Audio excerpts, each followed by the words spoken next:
Di video kali ini saya akan mengatasi motor Supra X125 slip ya, meraung dan kendala endut-endutan ketika RPM rendah ataupun akselerasi. Langsung saja kita proses pembongkaran ya. Pertama-tama kita bongkar step menggunakan kunci 12, kemudian knalpot kunci 12 juga, kemudian engkol menggunakan kunci 12. Nah, setelah terlepas semua baru kita lepas bautnya ya. Sediakan wadah di bawah untuk penampungan oli. Gunakan kunci 8T ataupun 8 shock. Oke guys, langsung kita lepaskan. Nah, ini kondisinya. Kemudian kita lepaskan ya setut kopling otomatisnya. Sediakan kunci 8 untuk membuka baut ya, baut lotari ya guys. Ini baut lotari untuk penyaringan oli di sini ya guys. Nah, kita congkel tuh, di situ kotor banget. Pasti kotor, nanti kita bersihkan ya guys. Kemudian sediakan kunci 10T ataupun 10 shock untuk membuka per kopling. Bisa langsung ya guys, kalau misalkan gak dibuka bisa langsung, tapi kan kita mau ngecek kampas kopling, jadi kita buka bautnya ini.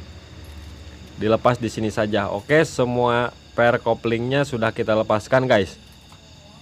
Kemudian sediakan obeng min, kita lepasin pengunci mur mahkotanya ya guys. Nah, oke, setelah itu kita sediakan kunci mahkota tipe B ya. Yang depan, yang besar, yang belakang, yang kecil. Masukkan saja ke gigi 1 supaya nggak muter. Oke, sudah terlepas ya, sudah kendor dua-duanya guys. Langsung kita lepaskan secara bersama seperti ini guys. Nah, oke, sambil kita lihat di sini bagian belakang, di sini ada bos ya. Nah, di belakangnya ada ring.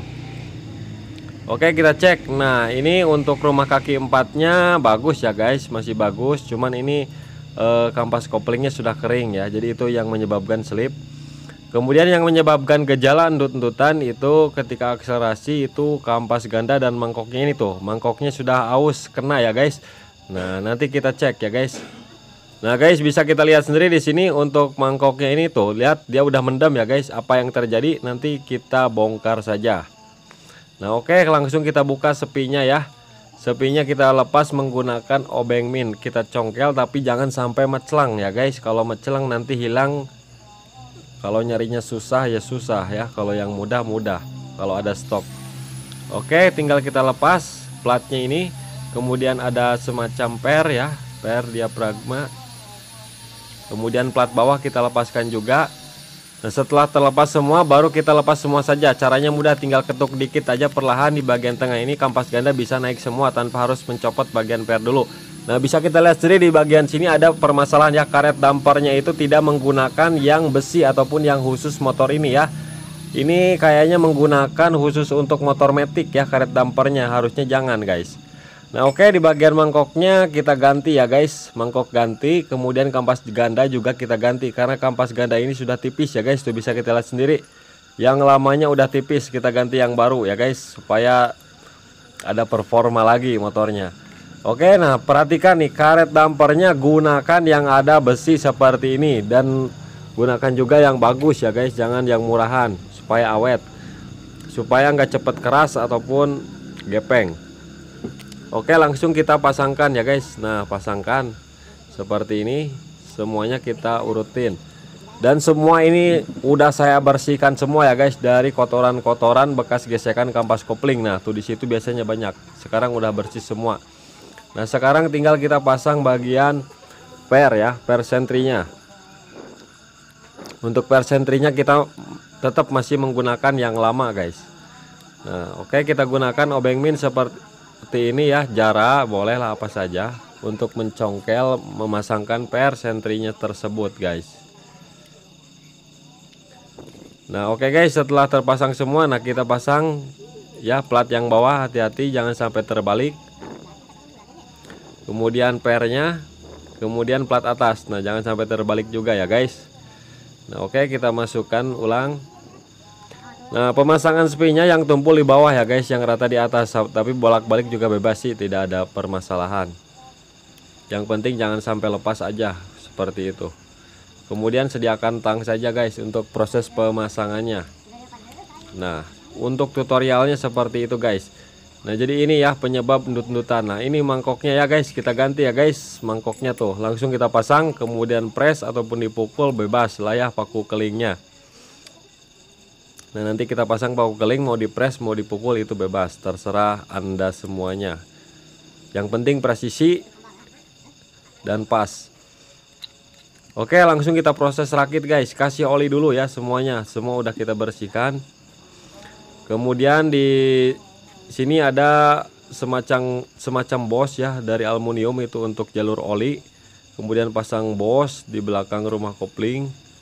Nah, kemudian kita pasang kampas koplingnya ya guys. Kampas koplingnya kita ganti yang baru. Sebelum dipasang kasih lumasi oli dulu. Kemudian silang seperti ini, kampas kopling, plat gesek, kampas kopling, plat gesek. Untuk penyimpanan plat gesek saya yang tajam menghadap keluar ya guys, menghadap keluar. Yang tumpul menghadap ke dalam. Yang penting rata semua. Oke, kemudian kita pasang tutupnya. Nah ada titik ya guys, perhatikan nih. Harus ketemu titik dan titik supaya pas ya, supaya klop PNP. Nah, perhatikan di sini ada titik ketemu dengan titik sejajar. Nah, seperti itu guys. Nah, supaya mudah saat proses pemasangannya, jadi kita langsung pasang dulu. Coba kasih dudukan ke mangkoknya ini untuk pemasangan per kopling ya. Jadi supaya mudah guys untuk proses pemasangannya. Nah, kita masukkan dulu.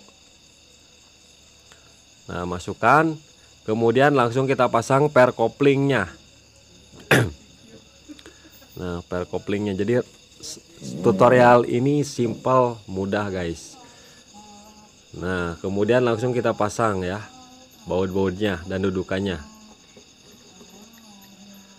Nah, kemudian langsung kita kencangkan di sini juga, di bawah juga.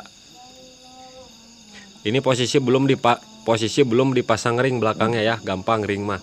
Yang penting kita kencangkan dulu aja ininya. Secukupnya saja, jangan terlalu kencang, dan proses pengencangannya harus secara silang ya guys. Rata, jangan satu-satu. Soalnya takut patah kalau satu-satu. Soalnya ini aluminium untuk dudukan bearingnya. Nah, setelah kita kencangkan secara rata ya, gak perlu kencang-kencang. Kemudian tinggal kita lepaskan lagi dari rumahnya dan sediakan ringnya. Nah, di belakang sini ada ring. Pasang langsung ya. Boleh dikasih oli supaya nempel ya. Soalnya nanti kalau pemasangan takut jatuh ke bawah. Nah, oke, untuk mangkok udah kita press. Kemudian ini di bagian ini ada coakan nih guys. Nah, coakan ini nih.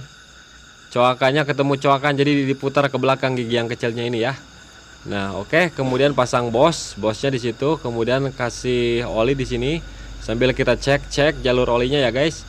Nah, itu yang masuk ke stang sehar. Kemudian langsung kita pasang secara bersama ya, secara bersamaan. Nah, seperti ini guys.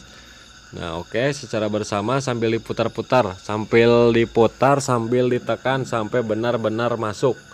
Nah, oke, kemudian pasang ring polos ya, kemudian pasang murnya.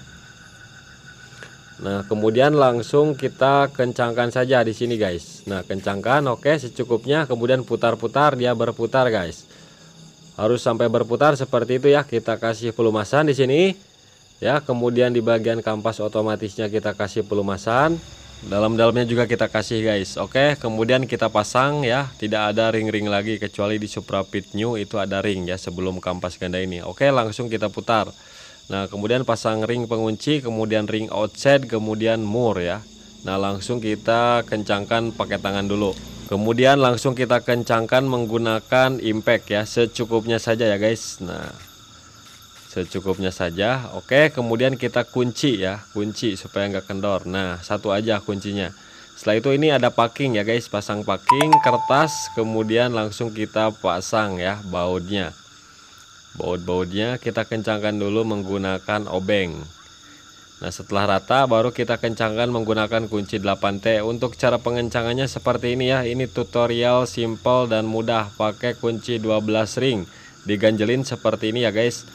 Nah, boleh pakai impact, boleh pakai obeng ketok, banyak cara ya, semuanya juga bisa. Yang penting untuk pengencangannya jangan terlalu over karena ini baut kecil. Kalau nggak patah ya selek ya guys. Tapi gunakan manual ini lebih aman. Nah, oke, sudah terpasang, kita putar lagi, aman ya guys. Kita pasang bearingnya. Nah, harus sampai masuk bearingnya dulu ya, ketuk harus sampai masuk dan rata. Kemudian pasang saringan olinya dulu. Nah, kemudian ini setutnya supaya nggak robah kita kasih setemplet, nggak bakalan kenapa-napa, nggak bakalan ngepek ya, sedikit aja. Oke, kita pasangkan dulu. Nah seperti ini. Kemudian setut bawah guys, setut bawah titik ketemu garis ya, harus sejajar, harus sampai sejajar. Nah setelah sejajar seperti ini udah masuk. Kemudian ini ada gotri, nah yang ada coakan keluar ya, dan ada per.